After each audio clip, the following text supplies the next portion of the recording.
বেশি বড় প্রোগ্রাম না, ছোট্ট প্রোগ্রাম শেষ হয়ে গেছে। শেষ পর্যায়ে এসে দুটি কথা বলছি। দেখুন, বাংলাদেশে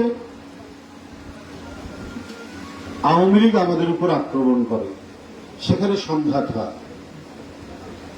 তাদের দ্বারা কদিন আগেই ওই শেখ হাসিনা পালিয়ে যাওয়ার পরে গোপালগঞ্জে স্বেচ্ছাসেবক দলের কেন্দ্রীয় সভাপতি তারা বাড়িতে ফিরছিলেন, অনেকদিন পর বাড়িতে ফিরছিলেন। তাদের সাথে বেশ কয়েকটা গাড়ি টাড়ি আছে। ওই মুহূর্তে আক্রমণ করে তারা মেরে ফেলেছে দিদার নামে স্বেচ্ছাসেবক দলের কেন্দ্রীয় একজন নেতা। এই সংঘাতগুলো ওরা তৈরি করছে। বিভিন্ন জায়গায় সংঘাত হতে পারে। ওদের যুবলীগ, স্বেচ্ছাসেবক লীগ বা ছাত্রলীগের সভাপতি, সাধারণ সম্পাদক, ভাইস প্রেসিডেন্ট কেউ হিন্দু সম্প্রদায়ের হতে পারে।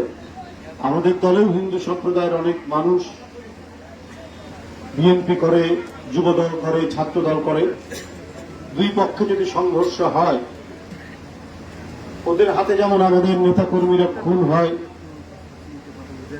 অনেকে আহত হয়, পঙ্গুত্ব বরণ করে, আমাদের নেতা কর্মীরা প্রতিহত করতে গিয়ে সেখানে আঘাতপ্রাপ্ত হয়।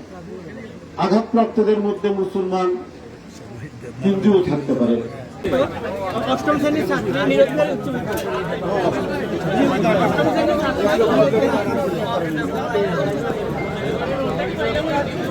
আমার বোনার একটু দিল, একটা মিনিট আমার একটা মিনিট দিল। ভাই